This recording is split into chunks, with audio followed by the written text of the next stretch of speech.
শাকিব ভাইয়ের সাথে কাজ করা ডেফিনেটলি আমাদের যে কোনো কারোরই অনেক বড় একটা সৌভাগ্য।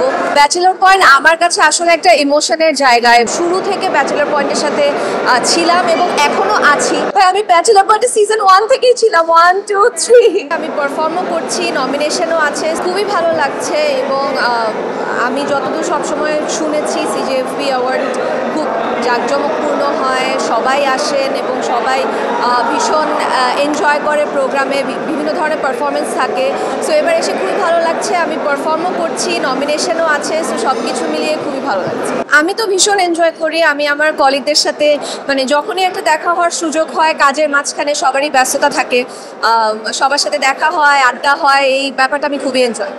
আমার প্রথম সিনেমা যেটা করেছি তাণ্ডব, সেটা শাকিল ভাইয়ের ছিল। সো ডেফিনেটলি উনি যদি বলে থাকেন সেটা খুবই ভালো। তবে আবারও অফিসিয়াল অ্যানাউন্সমেন্ট ছাড়া আমি আসলে কোনো কিছু বলতে পারছি না। শাকিব ভাইয়ের সাথে কাজ করা ডেফিনেটলি আমাদের যে কোনো কারোরই অনেক বড় একটা সৌভাগ্য। সো ফিউচারে ডেফিনেটলি আমি কাজ করতে চাইবো আমাদের মেগাস্টারের সাথে, বাকিটা তো দেখা যাক কী হয়।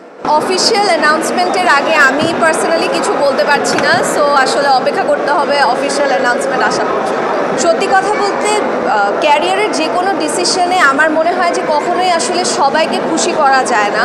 সো ব্যাচেলর পয়েন্ট আমার কাছে আসলে একটা ইমোশনের জায়গা। এবং আমি একদম শুরু থেকে ব্যাচেলর পয়েন্টের সাথে ছিলাম এবং এখনও আছি স্পিরিটসে। যদি কখনো যুক্ত হতে পারি, সেটা আমি চাইবো যে অমি ভাইয়া এবং ব্যাচেলর পয়েন্টের যে টিম আছেন সবাই যেন অনেক বড় করে সেলিব্রেশন করে আপনাদের সবাইকে ইনভাইট করে সেটার অ্যানাউন্সমেন্ট দেন। যে কোনো কিছুরই আসলে অফিসিয়াল অ্যানাউন্সমেন্ট ছাড়া এই ধরনের কোনো নিউজ আমি অ্যালাউড না বলতে। সো সবারই আসলে অফিসিয়াল অ্যানাউন্সমেন্টের জন্য অপেক্ষা করতে হবে।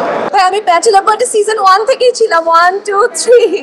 সো অবশ্যই নেক্সট ইয়েতে যদি থাকতে পারি, হয় না। আমি ভীষণ মিস করি, কারণ আমাদের শুটিংয়ে আসলে অনেক আড্ডা হতো এবং সবাই মিলে খুবই ফ্রেন্ডলিভাবে শুটিংটা করতাম। শুটিংয়ের অ্যাটমসফিয়ারটা গতানুগতিক অন্যান্য শুটিংয়ের থেকে একদমই আলাদা। সো ডেফিনেটলি আমি খুবই মিস করি সেটা।